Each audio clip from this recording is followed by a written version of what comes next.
Hai Sobat Prestasi, ada kabar gembira loh buat kamu yang suka menulis atau fotografi. Kementerian Pendidikan dan Kebudayaan menyelenggarakan Lomba Jurnalistik Siswa Indonesia. Lomba ini dapat diikuti oleh siswa jenjang SMA, SMK, atau MA. Lomba jurnalistik mengangkat tema Merdeka Belajar, Gelora Budaya, Indonesia Bahagia. Terdapat dua kategori bidang lomba. Bidang lomba yang pertama adalah tulisan features. Features adalah salah satu jenis tulisan berisi perpaduan berita dan opini, disajikan dengan gaya bercerita. Pastikan karyamu adalah karya yang pernah terbit di media internal sekolah, baik media cetak, soft file, atau laman sekolah. Bidang lomba yang kedua adalah fotografi. Fotografi menjadi alat komunikasi efektif untuk membantu menyampaikan pesan atau berita secara visual. Jenis-jenis perangkat yang bisa kamu gunakan untuk mengikuti lomba fotografi diantaranya telepon genggam atau kamera, tidak boleh menggunakan drone. Peserta akan mengirimkan satu foto terbaik dengan ketentuan foto berwarna tanpa watermark dan tidak boleh direkayasa. Peserta dapat mendaftar dan mengunggah karya melalui sma.pusatprestasinasional.kemdikbud.go.id/jurnalistik. Masa pendaftaran dibuka mulai tanggal 1 sampai dengan 31 Agustus 2020. Ayo tunjukkan karya terbaikmu di Lomba Jurnalistik Siswa Indonesia. Halo Sobat Prestasi, bagi kamu yang masih bingung cara mendaftar Lomba Jurnalistik Siswa Indonesia, berikut tata caranya. Masuk ke laman website sma.pusatprestasinasional.kemdikbud.go.id/jurnalistik. Lalu klik daftar.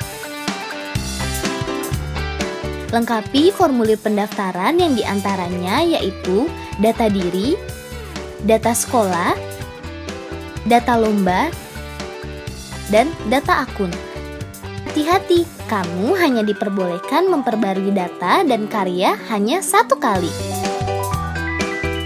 Pada bagian data berkas, kamu harus unggah surat rekomendasi dan kartu pelajar dijadikan dalam satu file PDF, surat izin orang tua, dan surat pernyataan orisinalitas. Jika sudah, kamu tinggal mengupload karyamu ya.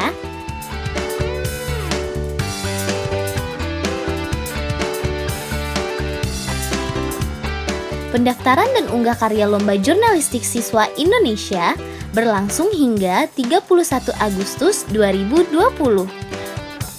Untuk informasi lebih lengkap, silakan baca buku pedoman di laman website.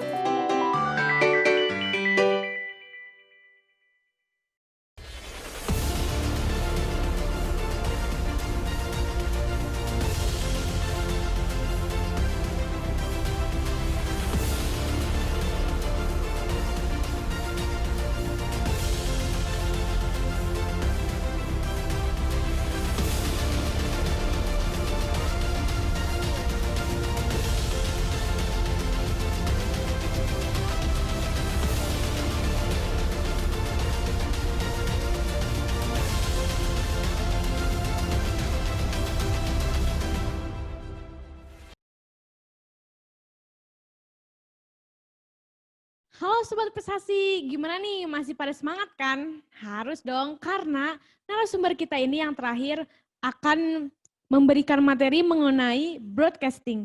Jadi apa sih broadcasting itu? Yuk. Halo Kak, apa kabar? Halo Ajeng. Gimana Kak kabarnya? Baik, sehat.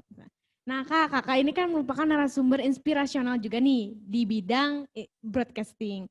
Nah bisa jelaskan ke Sobat Prestasi, mungkin ada yang masih belum paham ya Kak, karena mungkin kita campur juga dari Sobat Prestasi dari kelas 1, 2, 3. Jadi apa sih Kak broadcasting itu, sama apakah ada jenis-jenisnya atau tidak? Oke.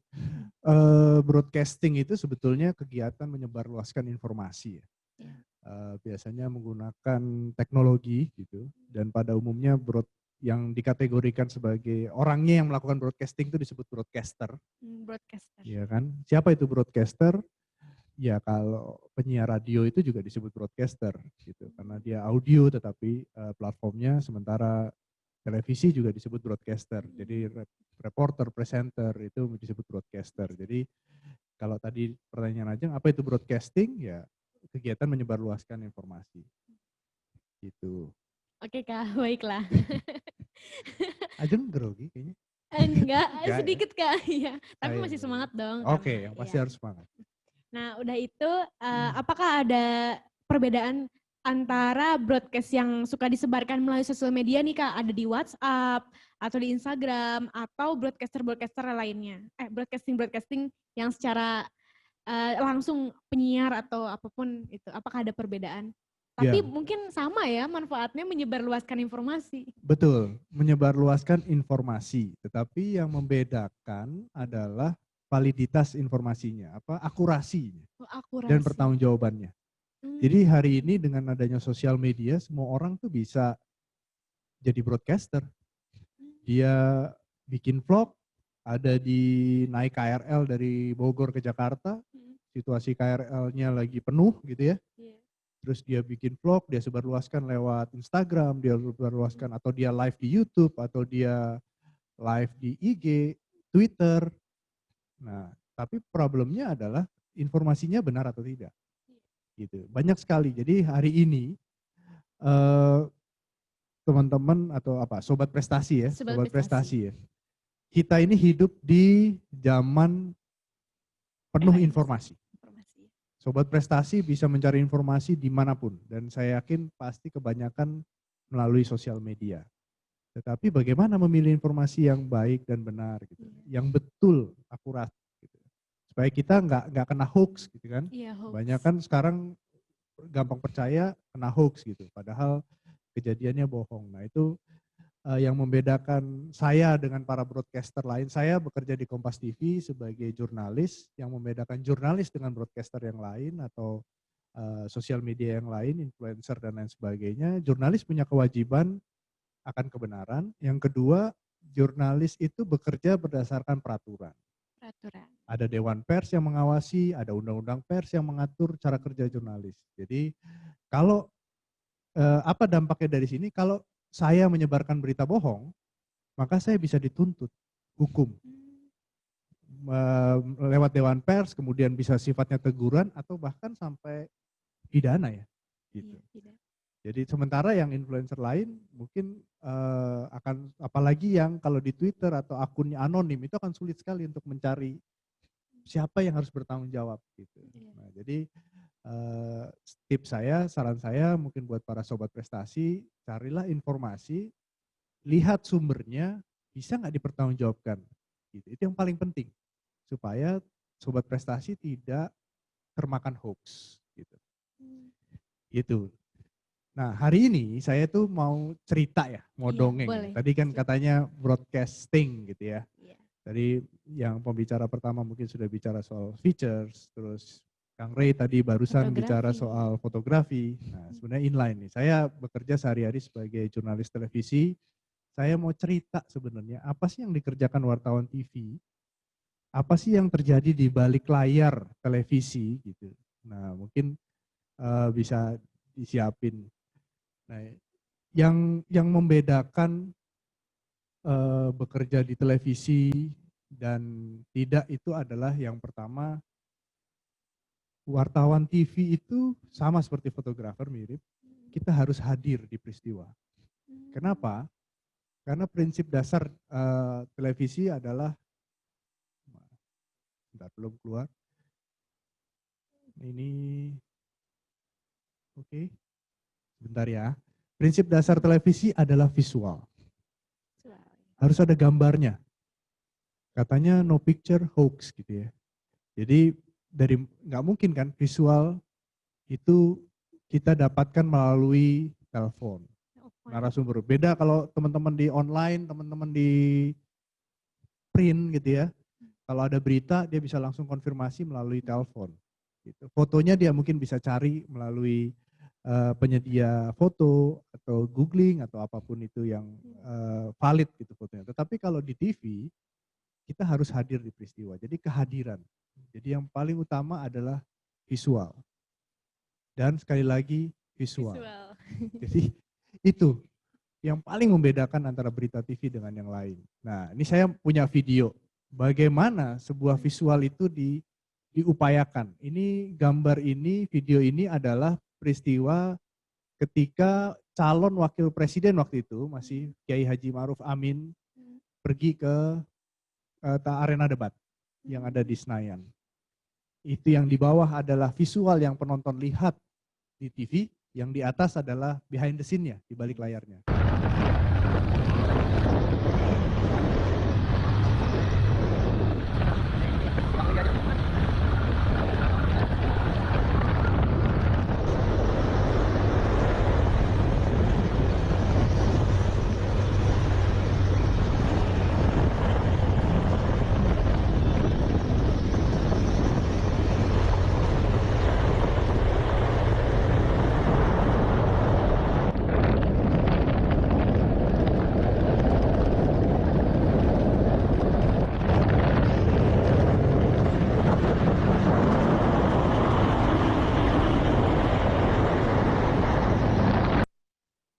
Jadi dari sini kelihatan, apa sih yang susah? Satu, kita mesti berjalan seiring dengan kendaraan ini.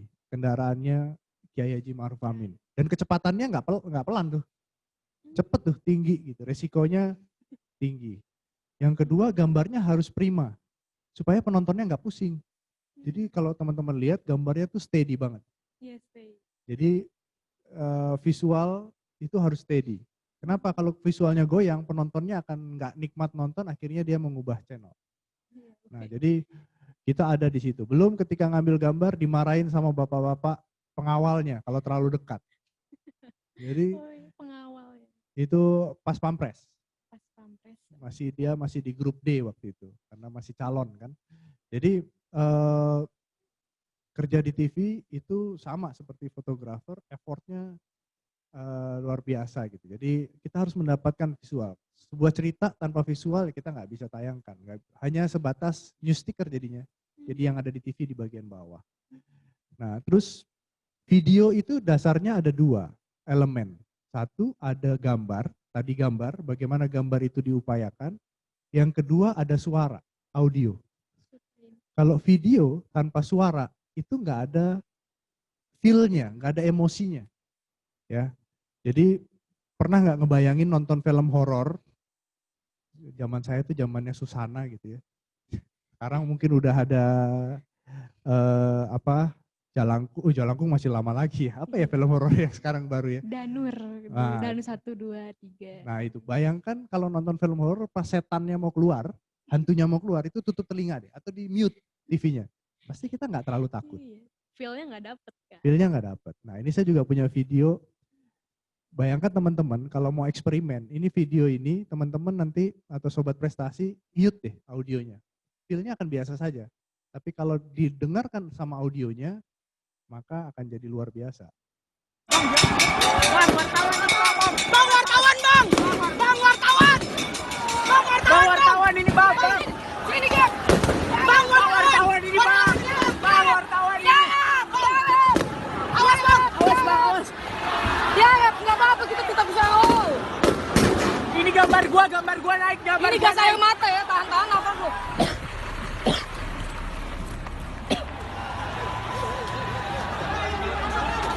Mati.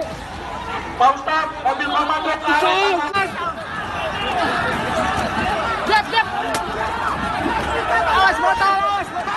Oke, ke atas udah. Ingat. Awas botol, awas. Awas botol, awas. Hei. Mundur aja. Ya Tuhan. Saya belum minta, Bang. Banyak di sini kan, di sana aja. Habis, Bang.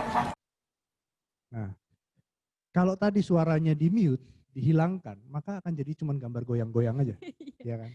Jadi efek dramatisasi, efek drama dari sebuah video, dari sebuah konten adalah suara.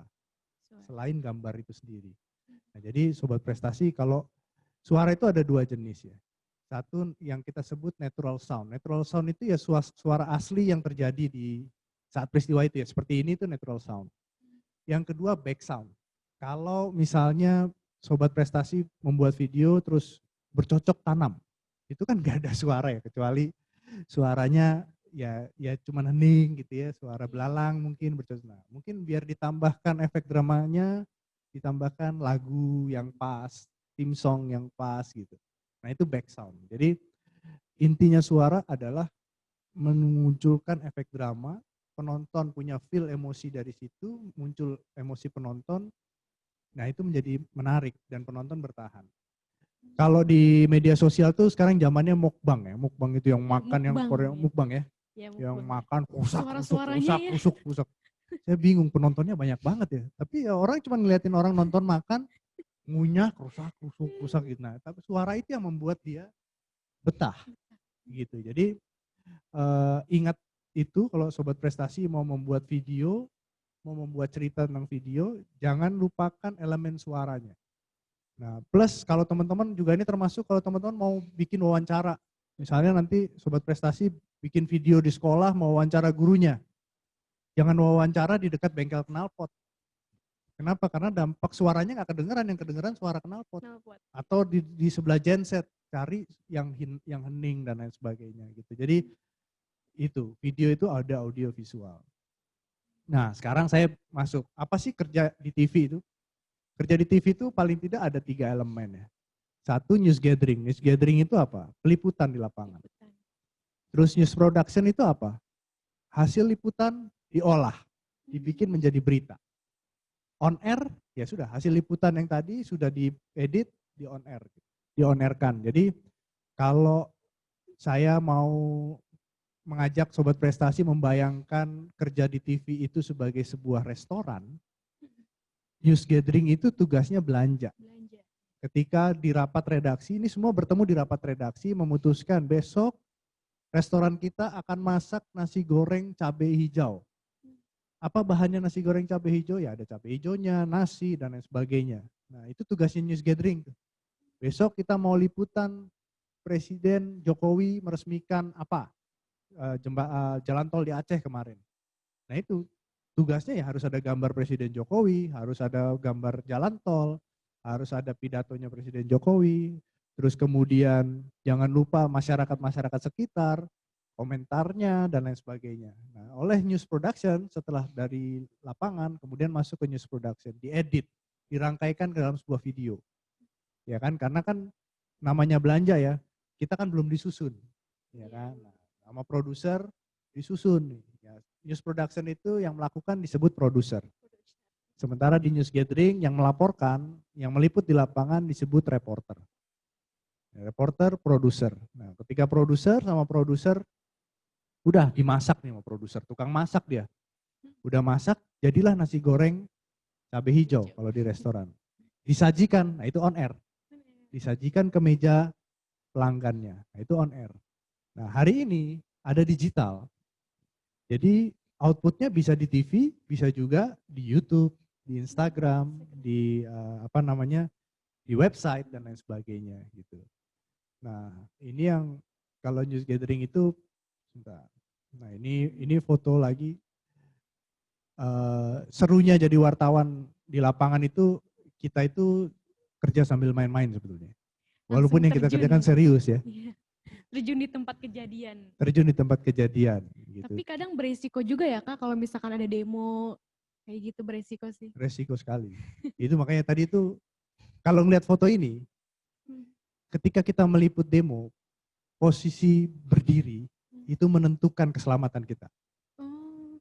Gitu. Tadi kan kalau Kang Rey kan bilang ya di fotografi sebelum ada itu kita riset. Iya riset. Itu wajib sobat prestasi. Kalau sobat prestasi mau bikin produk jurnalistik, riset itu adalah basic.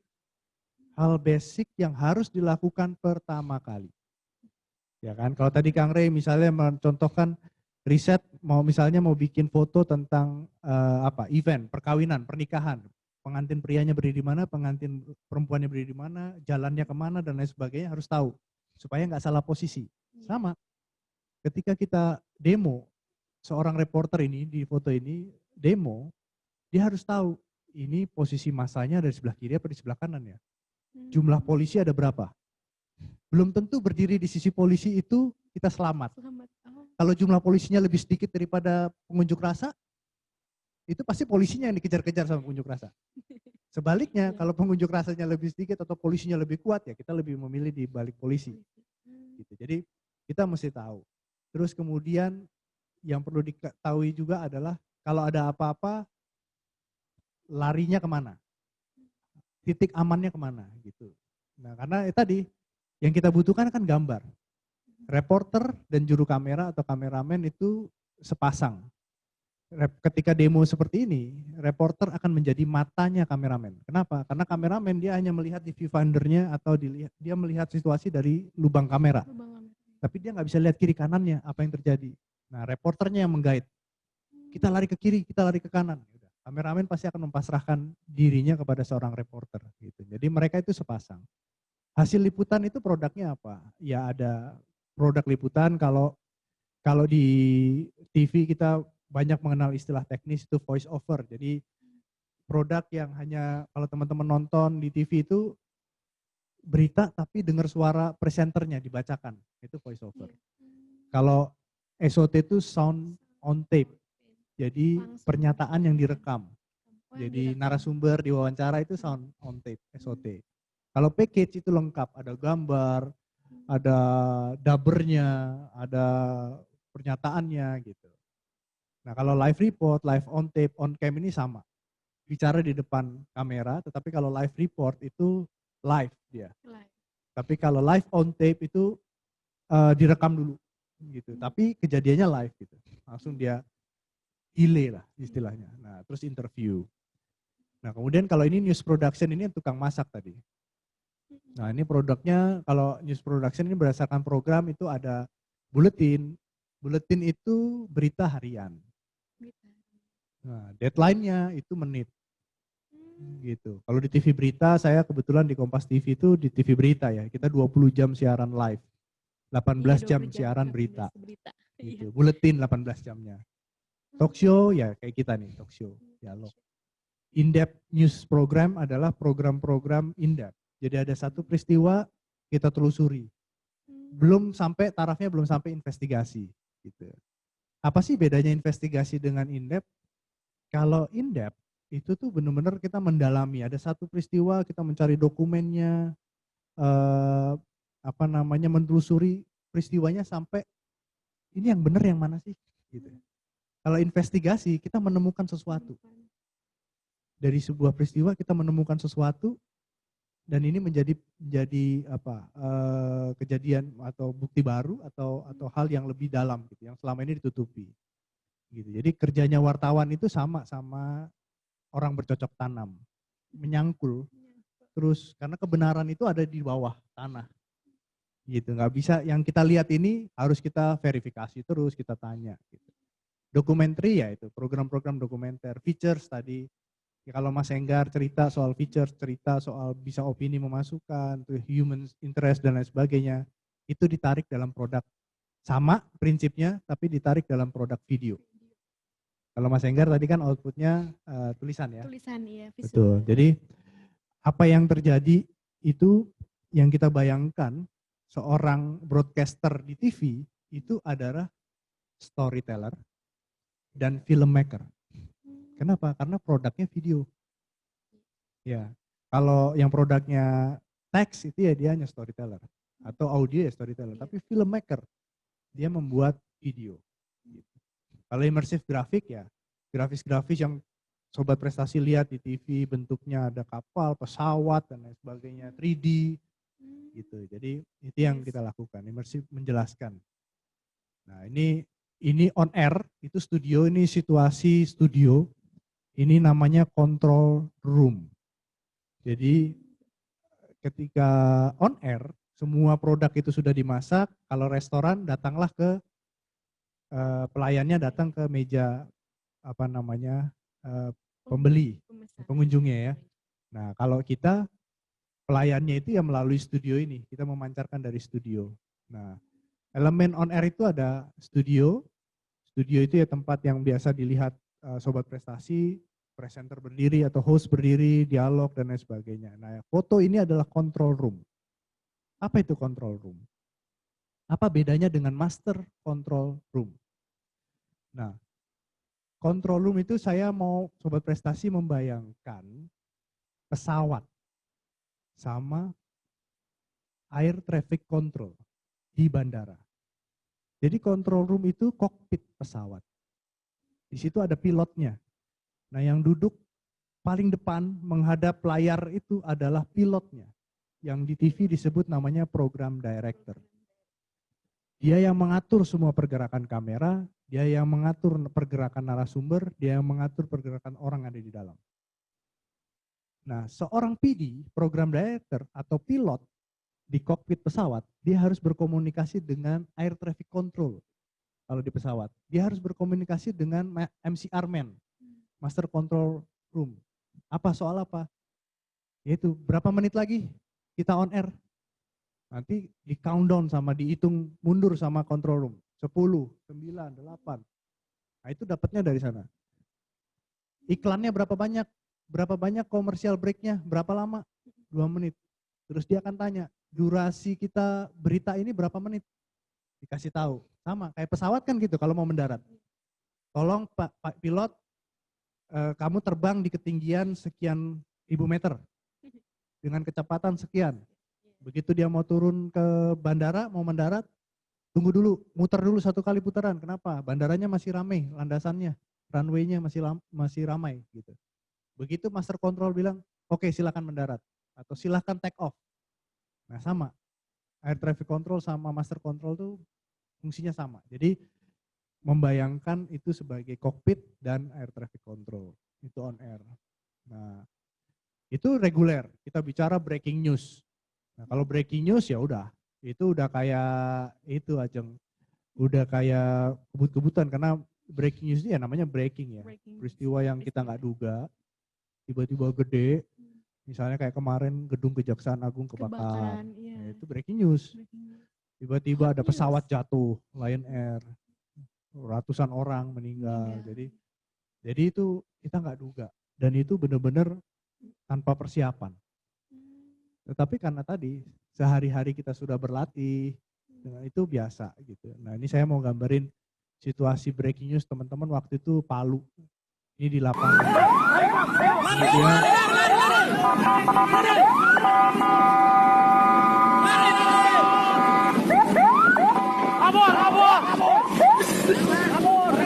Ketinggian.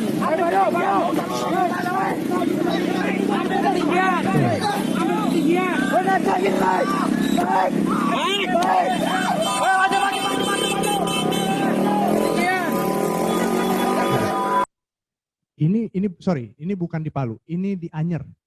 Oh, di Anyer. Di Anyer, waktu tsunami di Anyer. Jadi ini sekitar tanggal 26 atau 27 Desember ya. Tahun lalu ya. Nah, jadi ini waktu itu alarm peringatan bunyi yang kedua. Jadi ini kan malamnya tsunami tuh, tengah malam jam 11. Terus kemudian pagi-pagi ini sekitar jam 10-an ada lagi alarm bunyi. Ada susulan tsunami. Wah, itu panik. Itu orang lari semua ke gunung. Nah, ya tadi ini kemudian live. Bayangkan menjadi seorang wartawan, dia sendiri harus memikirkan keselamatan dirinya ya. Iya. Sementara dia juga breaking news nih, harus live nih gitu. Nah, jadi itulah nikmatnya menjadi wartawan. Ya, jadi seru. Makanya buat sobat prestasi yang punya cita-cita mau jadi jurnalis, wartawan, dan hari ini kejadian seperti ini bisa sobat prestasi tayangkan di channelnya masing-masing kan. Iya. Tanpa harus bergabung ke stasiun TV, teman-teman bisa jadi broadcaster gitu. Gitu. Nah, ini dalam breaking news semuanya harus kecepatan menjadi penting. Bayangkan ini lagi balapan motor GP. Ini Valentino Rossi itu balapan sama teman-teman yang lain gitu. Itu ada Kompas TV, ada TV One, ada Metro TV, ada iNews, itu 4 TV berita kan. Belum yang non TV berita yang lain, ada RCTI, SCTV dan lain sebagainya, Trans TV. Peristiwa kayak begini pasti sama-sama breaking news. Gitu. Jadi bicara soal kecepatan, itu bicara soal visual, tapi juga diimbangi oleh data. Data. Karena mau cepet tapi salah itu nggak bisa juga. Jadi benar-benar harus akurat Datanya harus soal akurat. data. Jadi saya pernah punya pengalaman waktu itu tsunami di Palu. Ini benar nggak sih pantai Palu gitu? Kita tuh sampai nyari pakai Google Earth. Google Earth, oh wow. Iya, karena untuk melakukan verifikasi Verifikasi. gitu. Jurnalistik tuh intinya. Jadi teman-teman, karena kita ada di pekan jurnalistik itu intinya adalah verifikasi. Verifikasi itu jantung dari semua kerja jurnalistik, jantung dari semua konten jurnalistik. Karena tugas jurnalis itu adalah melakukan verifikasi. Sumber informasi bisa datang dari mana aja, ya kan? Gitu. Jadi tugas jurnalis itu verifikasi. Nah, ini data-data grafis yang bisa dilakukan. Jadi nggak selamanya kita bisa dapat gambar, maka dibantu dengan grafis-grafis. Nah, ini poin yang terakhir dari saya. Jadi teman-teman, kita udah nyinggung tadi, kamera, harus ada gambar, berarti harus ada kamera dong. Apakah kameranya harus gede-gede? Hari gini, ini smartphone ini udah canggih banget nih. Jadi kalau teman-teman atau sobat prestasi cuman pakai buat selfie, apalagi cuman buat WhatsApp, ya agak sayang ya. Dari smartphone ini, sobat prestasi itu bisa menguasai dunia, bisa melakukan. Jadi sobat prestasi ini bisa menghasilkan konten-konten video yang luar biasa. Di TV pun juga kita gini. Nah ini. Kita bisa wawancara juga dengan handphone, dengan internet, handphone, masuk dialog. Gitu. Jadi TV yang dengan standar broadcast, kita sekarang sudah mulai lari dengan smartphone. Nah, sekarang sobat prestasi pasti punya smartphone dan saya yakin canggih-canggih semua.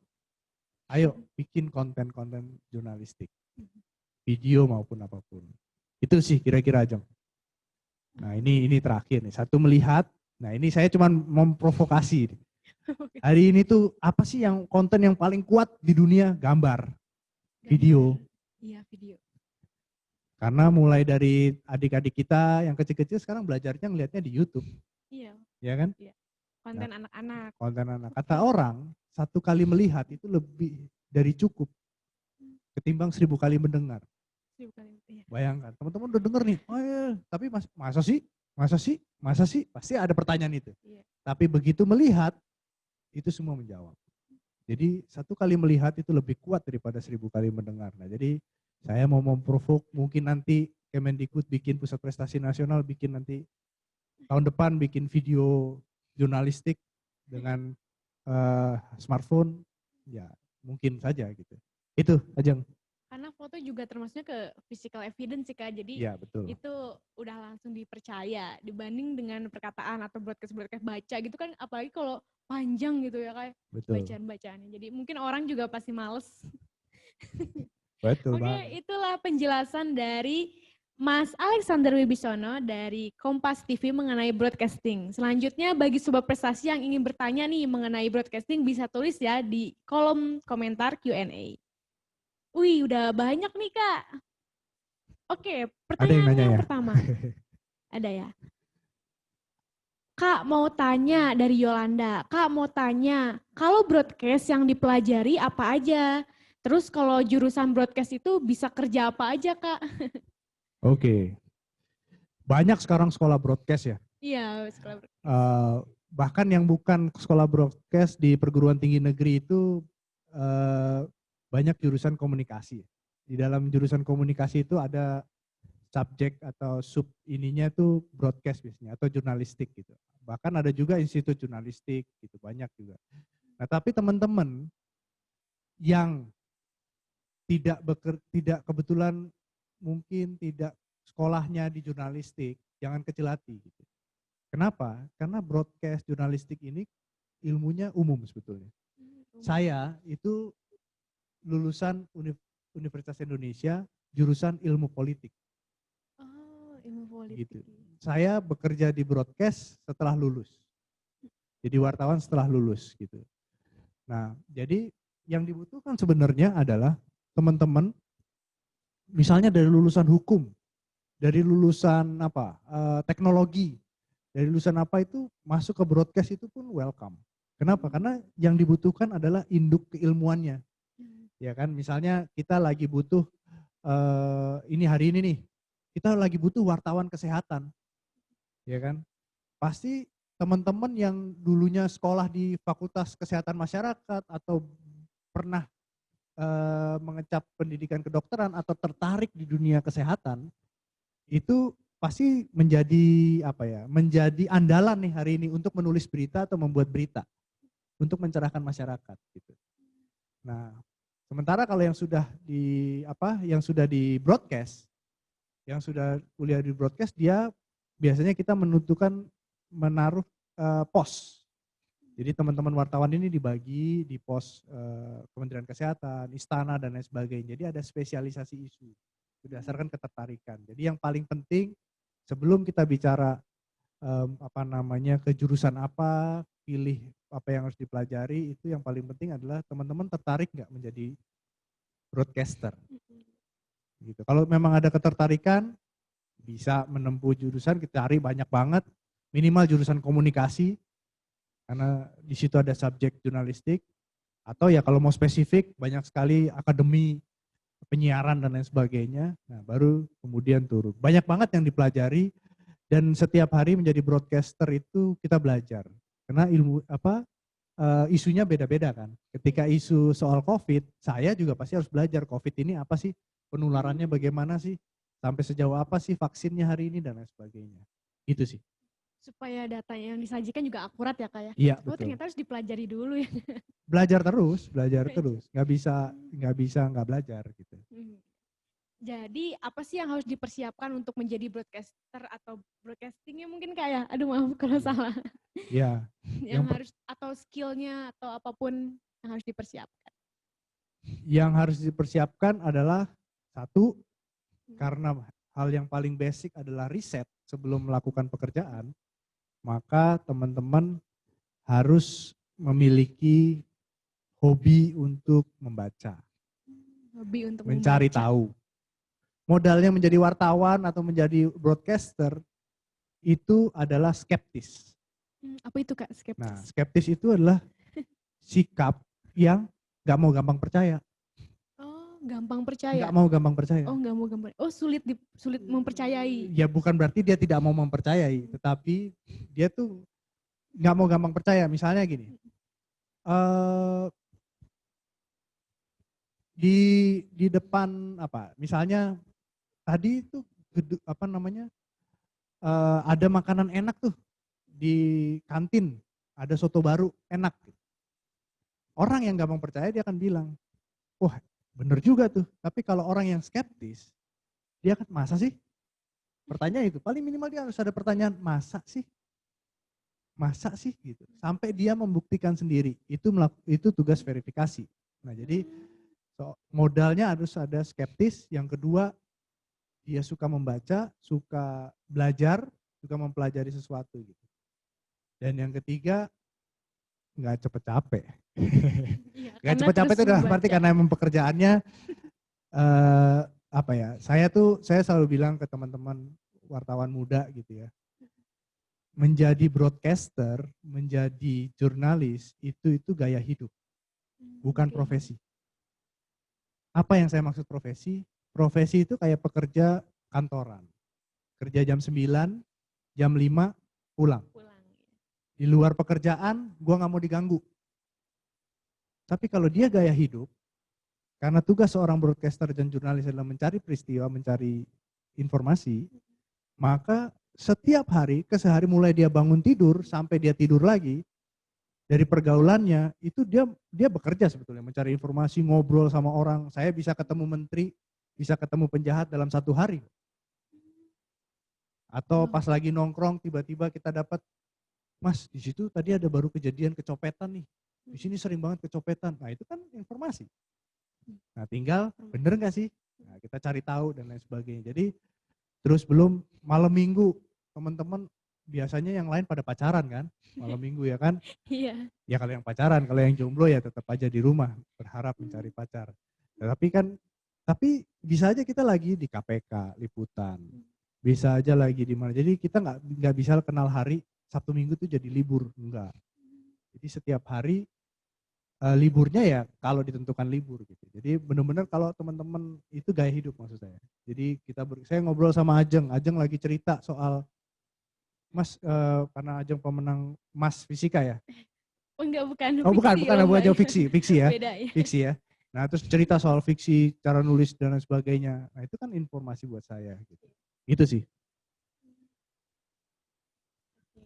Ada lagi pertanyaan untuk mulai broadcaster. Oh ada nih Kak, dari Kak Deri. Kak ingin bertanya, apakah seorang broadcasting harus bisa menjadi kameramen, reporter, editor juga Kak? Gitu. Ataukah hanya dalam menulis jurnalistiknya saja atau beritanya saja atau turun di lapangan?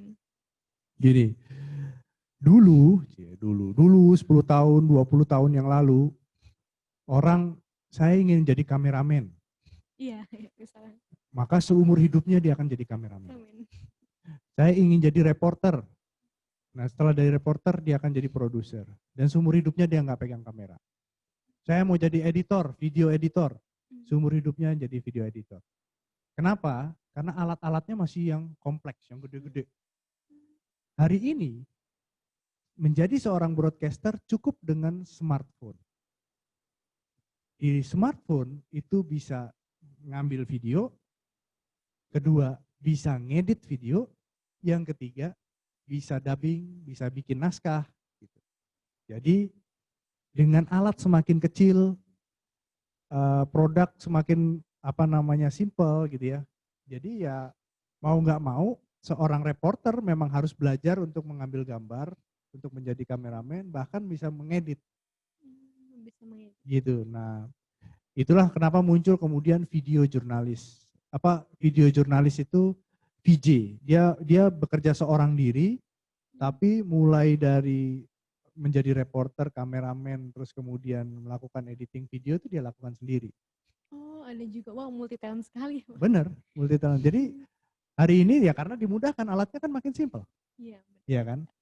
Dan buat seorang reporter, kalau bekerja sebagai broadcaster, TV, broadcasting gitu ya, seorang reporter itu nggak bisa nulis berita tanpa dia tahu gambarnya apa. Iya, betul. Iya kan? Iya. Seorang kameramen nggak bisa semena-mena dia ngambil gambar tanpa tanya dulu ke reporternya, lu mau bikin berita apa? Nggak bisa. Kalau enggak nanti kameramennya misalnya nih, kameramen sama reporternya nggak ketemu nih, musuhan gitu. Pas kebetulan ditugasin satu, itu nanti gambarnya ke kiri, ceritanya ke kanan. Ya, beda. Nggak nyambung gitu. Nah, editornya bingung, ini gimana ya gabungin naskah sama gambar gitu. Nah itu yang terjadi. Jadi seorang reporter harus tahu cara mengambil gambar, harus tahu gambar apa yang dia mau. Seorang kameramen harus tahu bagaimana cara membuat naskah dan produksi videonya. Editing itu menguasai semuanya. Gitu. Baiklah, terima kasih Mas. Boleh Oke. berikan sedikit closing untuk sobat prestasi yang akan mengikuti lomba jurnalistik siswa Indonesia ini. Oke. Ya, saya mau kita ini ada di pekan jurnalistik ya, lomba jurnalistik. Iya Kak. Saya hanya ingin mengingatkan sobat prestasi, apa sih inti dari jurnalistik? Inti dari jurnalistik itu kita membuat konten yang akurat dan benar. Kita nggak boleh tuh mengarang cerita gitu. Mengarang sebuah peristiwa supaya itu ditonton, supaya itu menarik gitu. Tapi semuanya based on fact, berdasarkan fakta. Dan fakta itu harus diverifikasi benar atau tidak. Nah itu namanya konten jurnalistik dan itu yang paling basic. Jadi konten jurnalistik adalah konten yang terverifikasi. Yang kedua, kalau mau jadi jurnalis yang baik, nanti ke depannya setelah lulus SMA atau kuliah dan lain sebagainya, harus punya sifat skeptis. Sifat skeptis itu apa? Selalu bertanya, benar nggak sih ini? Benar nggak sih ini? Jangan gampang percaya. Jangan gampang terima aja, ya gitu. Enggak. Harus benar nggak sih? Benar nggak sih? Dari mulai pertanyaan benar nggak sih itulah muncul sebuah produk jurnalistik yang keren. Gitu sih. Oh, baik Mas. Terima kasih Mas atas penjelasannya. Semoga Sobat Prestasi tetap semangat dan juga jangan putus asa dalam membuat suatu karya di jurnalistik ya Kak ya. Oke, terima kasih Kak. Terima kasih Nah, aja, terima kasih Sobat Jurnalis. Sobat Nah. Prestasi. Sobat Prestasi selanjutnya, mari kita sambut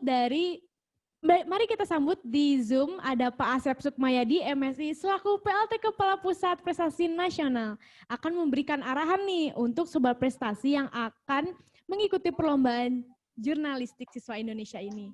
Mari, halo Pak Asep.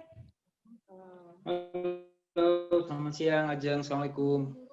Waalaikumsalam Pak, selamat siang. Bapak gimana kabarnya? Alhamdulillah baik. Gimana Sobat Prestasi semuanya yang bergabung pada kesempatan siang dari pagi ya? Mudah-mudahan sehat semuanya. Alhamdulillah ya. Pak, Ajeng masih penasaran nih, kenapa Puspresnas mengadakan lomba jurnalistik siswa Indonesia untuk jenjang SMA, MA, dan juga SMK. Dan tahun ini merupakan tahun pertama diadakannya lomba jurnalistik. Nah, Bapak bisa jelaskan nih sedikit latar belakang dan juga memberikan motivasi kepada siswa-siswi di seluruh Indonesia. Silakan Pak, waktu dan tempat saya persilahkan. Ya, oke. Baik, bismillahirrahmanirrahim. Assalamualaikum warahmatullahi wabarakatuh. Selamat siang semuanya, Sobat Prestasi. Pertama-tama saya ucapkan terima kasih terlebih dahulu nih Ajeng kepada semua narasumber, para profesional yang dengan senang hati bisa membantu kita untuk membimbing kita semua adik-adik terutama yang punya minat, bakat dan potensi di bidang jurnalistik ya. Kenapa kita lakukan ini? Karena gini, salah satu kelemahan dari kita adalah berbagai survei ya tentang kompetensi baik nasional maupun internasional memperlihatkan bahwa kemampuan literasi kita itu kan masih berada di bawah rata-rata dunia secara umum ya. Itu bisa assessment tahun lalu pun mengungkap itu. Nah, diantaranya juga kita melihat ada keterbatasan kemampuan kita nih ya, semua terhadap kompetensi literasi ya. Bukan literasi yang dasar tapi literasi advance lah ya, bagaimana bisa memahami, kemudian meningkatkan kemampuan critical thinking, sensitivitas dalam hal persoalan-persoalan yang ada di lingkungan. Itu sebenarnya saya kira tercukup dalam literasi. Terus kemudian kita juga melihat bahwa kemampuan komunikasi, kemampuan menulis itu kan juga merupakan salah satu yang menjadi PR kita bersama. Nah, di sini Pusat Prestasi Nasional melalui pendekatan kompetisi mengajak adik-adik nih yang selama ini jago-jago menulis, jago-jago foto, jago-jago, karena jurnalisme atau jurnalistik itu sekarang juga berkembang dengan pesat. Tadi para narasumber juga sudah mengatakan dan sudah menyampaikan. Kita tertarik misalnya dengan apa yang disebut sebagai smartphone jurnalisme. Ya, adik-adik setiap hari, setiap saat bersama-sama selalu dengan handphonenya. Ya, sudah menjadi budaya dan sudah menjadi milik keseharian. Kalau smartphone itu tidak digunakan, dimanfaatkan dengan sebaiknya, lagi-lagi kita juga punya kelemahan di dalam literasi digital. Itu juga menjadi penting sekarang, di mana kita juga sekarang tidak hanya ingin melihat masyarakat berbasis informasi 4.0, tapi juga masyarakat yang ke depan menjadi berbudaya informasi yang baik.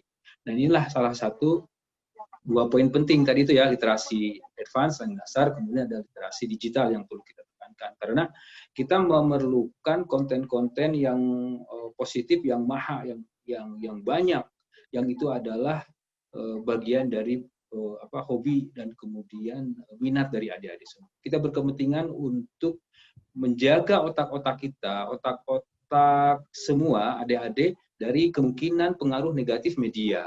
Ya kan, itu literasi. Kita ingin membangun semangat untuk adik-adik bisa memilih memilah mana informasi yang bermanfaat, mana yang mudarat atau mana yang sampah.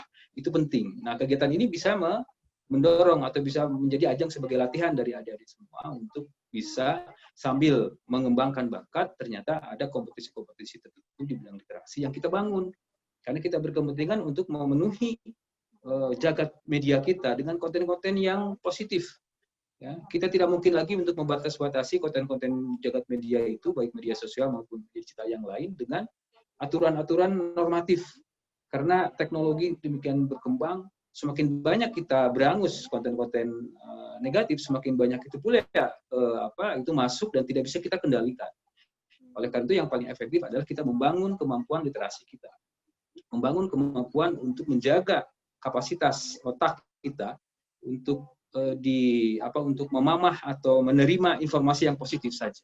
Dan kemudian kalaupun ada informasi yang negatif, adik-adik bisa berlatih untuk bisa memilah bagaimana yang bermanfaat dan mana yang tidak.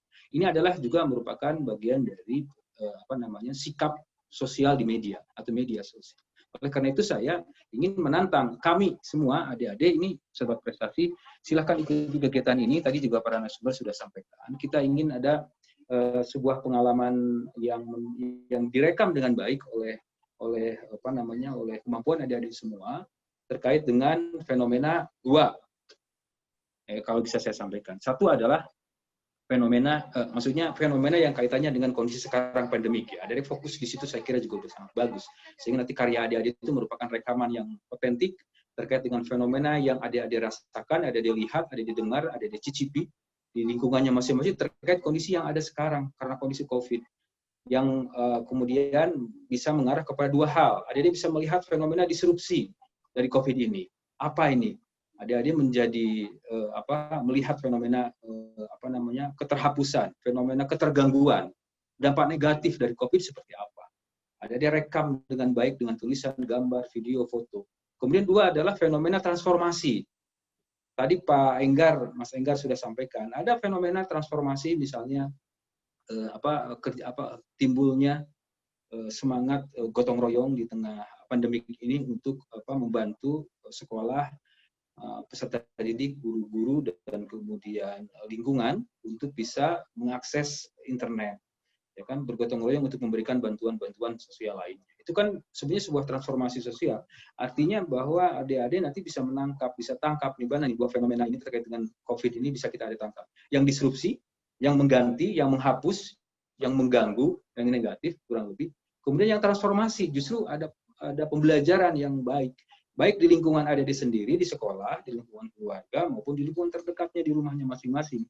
Sehingga nanti adik-adik, di karya adik-adik itu kita perlu punya semacam kolase karya jurnalistik dari adik-adik yang otentik dari adik-adik, dari kemampuan dan hobi adik-adik, dan kemudian kita bisa kurasi itu menjadi bagian dari prestasi.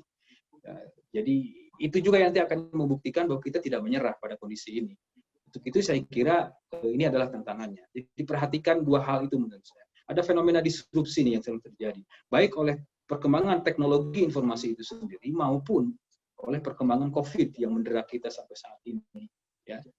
Dan kedua adalah fenomena transformasi karena kita belajar dari keterbatasan. Kita sudah lewati masa-masa ketakutan misalnya dari kondisi keterpaparan ini, tapi tetap harus kita berhati-hati. Bagaimana kita direspon oleh adik-adik sendiri, oleh keluarga, dan oleh teman-teman barangkali, dan bagaimana mungkin pengalaman adik belajar di rumah selama ini. Yang konon katanya menurut beberapa survei adik itu sudah bosan belajar di rumah, ingin kembali ke sekolah, tapi kan belum bisa dan masih berbahaya. Ada beberapa daerah yang sudah mencoba, tapi itu kan juga ditutup. Nah untuk itu ini sangat menarik, dan adik-adik dengan alat, kemampuan, kemudian bakat adik-adik dalam menulis, membuat fotografi dan sebagainya, itu bisa dilakukan.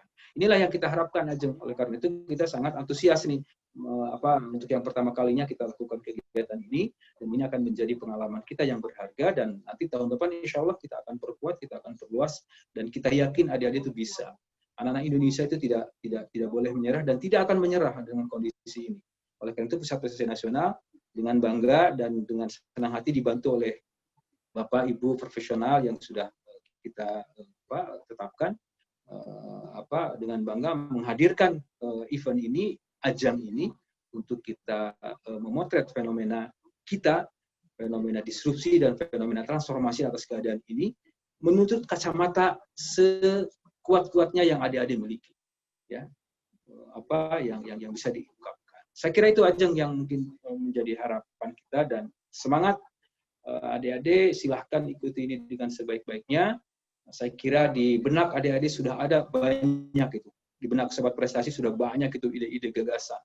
Apa yang ingin kita dituangkan melalui foto, melalui tulisan, melalui tangkapan-tangkapan smartphone yang adik-adik punya. Silahkan itu diungkap dan kemudian disampaikan ke kita untuk kita jadikan sebagai bagian dari prestasi anak-anak Indonesia. Itu aja. Terima kasih banyak Pak Asep atas penjelasannya dan arahannya. Nah, Sobat Prestasi, jangan lupa ya untuk pengunggahan terakhir karya jurnalistik tanggal 31 Agustus.